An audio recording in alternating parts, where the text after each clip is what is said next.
여수에서는 뭐 웅천하고 문수동이 좀 어떤 보면은 좀 대장 지역이라 볼 수 있는데 이 전세가 하락이 뭐 5천에서 1억이면 이거는 그냥 흔하게 볼 수 있는 상황은 아니거든요. 전세금이 떨어진 것은 임차인들은 좋지만 기존에 있는 임차인들은 전세가격이 떨어졌기 때문에 새로운 임차인들이 들어와가지고 그 정도를 줘야지 주인은 받아서 돈을 줄 거 아니라고요. 전세금 반환에 당장에 그 빨간 신호등이 켜졌네요. 여수 지역 주간 브리핑입니다.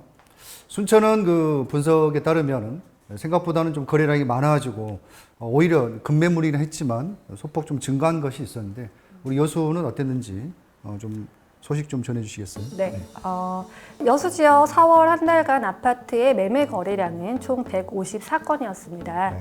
그 전달에 저희가 브리핑해드린 3월 거래량에 비하면은 거래 그 량 차이는 그렇게 많지는 않았고요. 하지만 지역별로 조금 몇 가지 두드러지는 특징이 있었다라고 하면은 먼저 웅천지구 같은 경우는 가장 많은 거래량이 있었고요. 거기에서는 이제 소호대교, 선소대교의 영향인지 GL 1차의 아파트 매매 거래량이 조금 증가를 했습니다. 지회 1차 같은 경우는 오래되지 않았나요? 네, 그러니까 지금 웅천지구에 있는 아파트 가운데서는 가장 좀 연식이 오래됐고요. 그렇기 때문에 웅천 쪽 인프라를 좀 느끼고 싶은데 좀 저렴하게 매매할 수 있는 게 뭐가 있을까 이제 생각하셨던 고객들이 그쪽을 선택을 하셨던 것 같고, 물론 매매가가 좀 저렴하다 보니까 어느 정도 연식이 있어서 이제 리모델링을 해서 들어가서 살겠다 이런 취지로들 매매하신 것 같습니다. 네. 그 밖에 또 뭐 다른 지역 뭐 여서동의 경우에는 금액이 좀 적은 것들이 좀 거래가 있었나 보네요. 네네. 지금 여서동 같은 경우는 현대건설, 현대산업, 그다음에 여서주공, 즉 소형 평수이기도 하고요. 이제 이들 아파트 같은 경우는 공시지가 1억 미만이에요. 그래서 아시다시피 공시지가 1억 미만의 아파트 같은 경우는 우리가 이제 취득세 산정할 경우에 주택수에서 제외가 되잖아요. 네, 그러다 보니까 이제 월세 우리 임대 수익을 얻기 위한 투자자분들이 이쪽으로 조금 눈여겨보셔서 거래가 되었고요. 그 다음에 이제 또 눈에 띄는 우리 거래는 덕충동 쪽. 덕충동. 네. 덕충동은 이제 엑스포 있는 그쪽 지역이에요. 네. 그래서 엑스포 힐스테이트, 그 다음에 시티프라디움. 이제 이들 아파트 같은 경우가 최근에 좀 거래량이 눈에 띄는데요. 엑스포 힐스테이트 같은 경우는 2억대 후반에서 3억대 초반, 그 다음에 시티프라디움 같은 경우는 3억 4천에서 3억 7천 선으로 네, 매매 거래가 되었습니다. 약간 좀 정리를 해보자면 고가보다는 좀 금액이 다른 데에 비해서 상대적으로 조금 우리가 뭐 가성비라고 하잖아요. 네. 금액이 좀 저렴하면서 접근성이 좋은 거의 이런 위주로 좀 물건이 좀 소진이 됐다 이렇게 좀 보여지고 있고요. 자, 그러면 이제 전세 지금 매물 현황이 지금 오늘의 어떤 그 중요한 포인트 같은데 좀 소개 좀 해주시죠. 네, 5월 여수 아파트의 전세 매물은 현재 한 300여 개 정도 나와 있는 상태고요. 연말에 한 520개 정도가 있었어요. 그래서 지금 한 4, 5개월 만에 40% 정도 소진이 된 상태라고 보시면 됩니다. 먼저 웅천지구의 그 전세는 좀 어때요? 네, 웅천지구 현재 아파트가 세대수가 상당히 많음에도 불구하고 5월 현재 매물량은 39건 남아 있어요. 이거는 이제 신축, 구축 다 포함하고 평형대 상관없이 총 39개가 남아 있는 거고요. 연말 기준으로는 지금 104개가 있었는데 지금 몇 개월 사이에 거의 한 60% 정도 소진이 된 상태인 거죠. 전세 금액은 어떤 변동이 있습니까? 지금 전세가 같은 경우는 저희가 기준을 삼아야 되는 게 이제 전세는 2년 기준으로 좀 손바뀜이 되잖아요. 그래서 2021년도 전세가 기준으로 본다라고 하면은 우리 84제곱미터 전용 제곱미터 기준으로 전세가가 3억 4천에서 3억 5천 정도가 됐어요. 근데 이제 현재는 같은 평형대 기준으로 전세가가 2억 5천에서 3억. 그러니까 거의 한 5천에서 1억 정도까지가 금액이 낮아진 거죠. 세입자 입장에서 보면은 뭐 좀 부담 없고 좋은 것 같은데 이게 언제 그 기점으로 이렇게 금액이 확 급락 전세가 떨어졌나요? 네, 이제 금액이 떨어진다라는 거는 그만큼 공급이 많다라는 의미일 텐데요. 아마 2022년 4월 달에 웅천지구의 이제 애시양 1, 2차 여기가 총 세대수가 한 1000세대가 넘어요. 1054세대가 되는데 이제 여기가 입주를 하면서 총 전세 물량은 한 347개 이 정도가 나왔어요. 그래서 이때 전세가는 거의 2억에서 2억 5천 평균적으로 그 정도가 형성이 되어서 이때부터 아마 금액이 좀 떨어진 것 같아요. 그러면 좀 더 노골적으로 얘기하자면 부영이 한몫했네요. 부영이 전세가를 떨어뜨렸구만. 네, 여수에서는 부영을 저희가 배제할 수가 없어서. 항상 좀 그 옛가심이네요. 그럼 여서와 문수는 어때요? 네, 여서동이랑 이제 문수동 같은 경우는 우리 대성 베리를 제외하고는 좀 구축들이 많이 있어요. 그렇죠. 그래서 실질적으로는 전세 물량이 많지 않은 지역이거든요. 그래서 현재 지금 전세 물건 같은 경우는 한 13개 정도의 매물이 남아 있는 상태고요. 이런 지금 문수동에서 가장 많은 물량이 나왔었을 당시가 바로 그 여수 문수동 대성 베릴 입주 당시였었어요. 여기가 이제 시기가 2020년 한 11월 정도 됐었어요. 이때 이제 최고 물량은 80건 정도 됐었었고, 그 다음에 이제 거래량은 전세가가 평균적으로는 2억 한 7, 8천 정도 됐었었고, 최고가 한 3억 3천까지 전세가가 나왔다가, 이게 이제 올 연말부터, 작년 연말부터 연초까지 이제 2년째 손바뀜이 되는 해였는데, 그때의 거래량은 2억대 초반까지 낮아졌어요. 그리고 현재는 이제 남아 물량은 하나인데 2억 5천. 그래서 여기도 전세가가 좀 많이 낮아졌죠. 특히 뭐 우리 여수에서는 뭐 웅천하고 문수동이 좀 어떤 보면은 좀 대장 지역이라 볼 수 있는데, 이 전세가 하락이 뭐 5천에서 1억이면 이거는 그냥 흔하게 볼 수 있는 상황은 아니거든요. 근데 이게 이제 어떤 문제로 이루어질 수 있느냐? 일단은 뭐 현상을 먼저 한번 확인해 보죠. 이렇게까지 금액이 떨어졌던 것에는 어떤 그 이유가 있다고 보십니까? 우선은 매매가 하락이 한몫을 차지한 것 같아요. 네. 그러니까 예전에는 매매가 대비 전세가는 80%, 많게는 정말 90%까지 전세가를 받았었었는데, 그때는 이제 전세 물량도 많지는 않았었고요. 근데 이제 지금은 앞서 말씀드린 뭐 이런 깡통 전세나 역전세나 전세 사기 이런 것들로 인해서 이제는 이 매매가의 80%는 그것도 불안하다. 그래서 평균적으로 한 60% 정도로 이제 지금 맞춰져 있는 거죠. 그랬기 때문에 금액이 낮춰질 수밖에 없었다. 그리고 지금 뭐 전세가 지금 굉장히 불안하고 그러니까 아무래도 좀 목돈이 덜 들어가는 월세로 많이 선호할 것이고, 맞아요. 실제로 월세 많죠.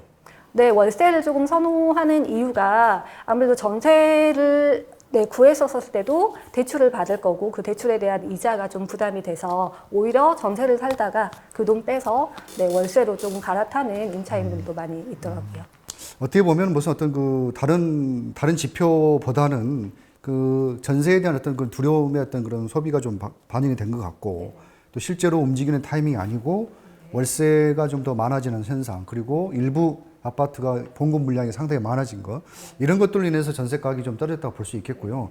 굳이 매매 가격이 떨어졌기 때문에 하는 어떤 견인차라고 이해하시기에는 조금 무리수가 있지 않나 싶습니다. 그렇다면 전세금이 떨어진 것은 임차인들은 좋지만, 기존에 있는 임차인들은 전세 가격이 떨어졌기 때문에 새로운 임차인들이 들어와가지고 그 정도를 줘야지 주인은 받아서 돈을 줄 거 아니라고요.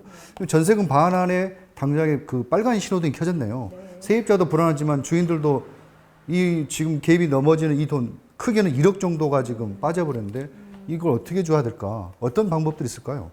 작년 연말부터 정말 고민 많이 하셨던 임대인분들이랑 정말 이제 상담도 많이 해드리고 했는데, 기존의 세입자분께서 이제 조금 여유를 가지고 기다려 주셨으면 좋겠는데, 그게 이제 협의가 안 돼서 당장 조금 내놔라 하는 경우에는 이제, 그리고 이제 여유가 또 없는 임대인 같은 경우는 어쩔 수 없이 보증금 반환 대출이라는 게 있어요. 그래서 그거를 받으셔서 이제 임차인분께 반환을 해드리고 이제 조금 더 여유롭게 이제 다른 임차인을 구해서 이제 구하신 다음에 그 돈을 이제 다시 갚는 상환하는 방법으로 또 그렇게 진행하기도 했습니다.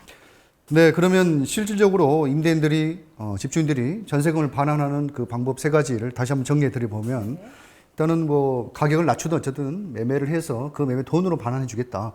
좀 기다려 달라. 이렇게 해서 좀 일시적인 연장. 두 번째는 일부 즉 차익만큼은 돈을 먼저 돌려주고 그 나머지 금액 1억 5천이 만약 전세금이면 지금 전세가 1억 떨어졌다. 5천을 주고 1억을 해서 다시 정상적인 재계약 연장하는 방법. 마지막 세 번째는 이 협의가 안 될 경우에 결국은 집담보로 해서 대출 받아서 주는 거 아닙니까? 뭐 지금의 금리가 굉장히 높기 때문에 이 부분은 가급적이면 하고 싶지 않겠죠. 그럼 현실적으로 봤을 때 가장 서로가 윈윈할 수 있는 부분은 바로 두 번째 방법. 그래서 이 두 번째 방법에 대해서 세입자도 또 임대인도 이게 지금 현재로서는 타개할 방법이다라고 진행하시면 좋을 것 같다라는 생각을 해봅니다.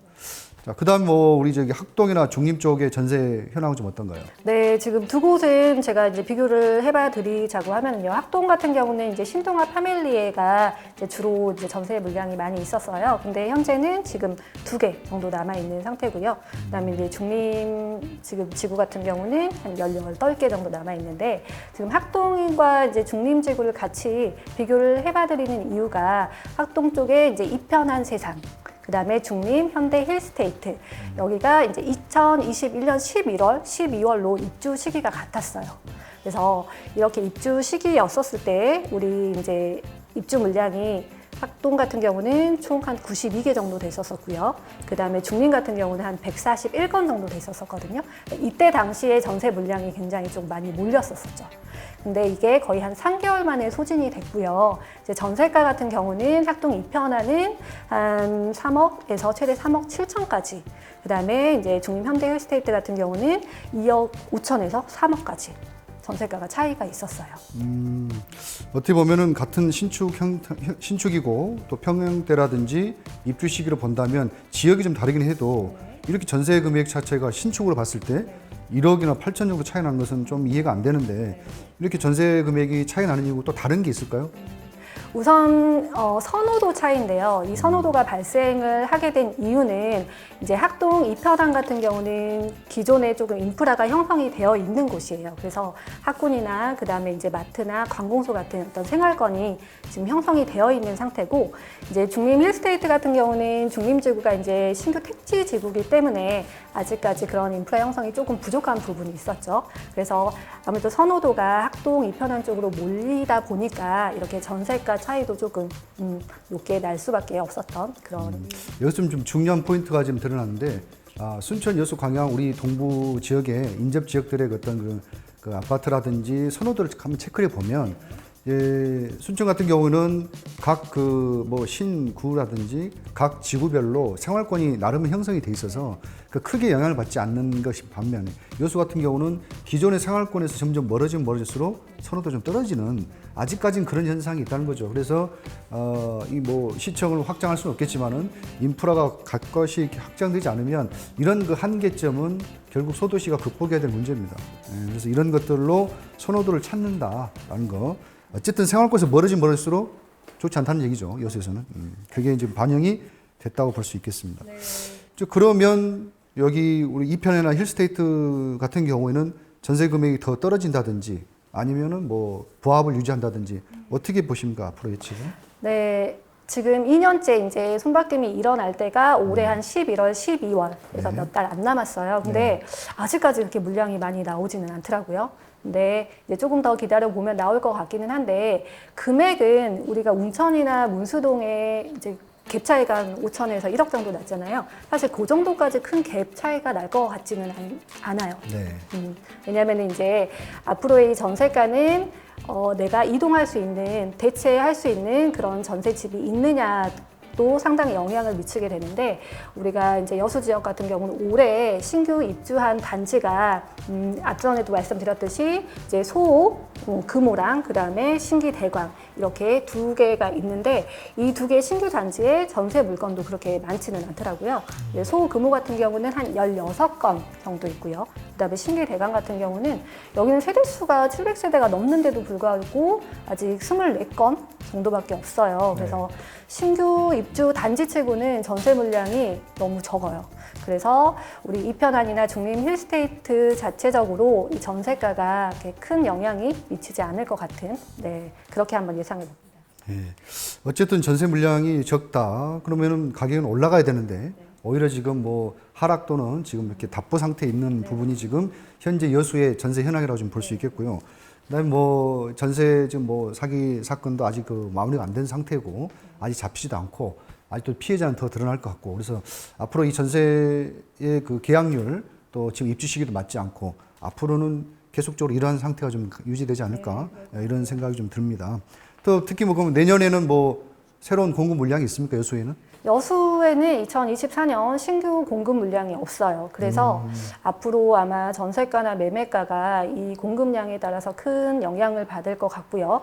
그다음에 이제 중림지구에 이제 신규로 또 분양하는 아파트들 다들 기다리고는 있는데 이 아파트가 이제 과연 분양가가 어떻게 형성이 될지 이제 그거에 따라서 앞으로의 매매가 이런 부분도 큰 영향을 될 것 같아요.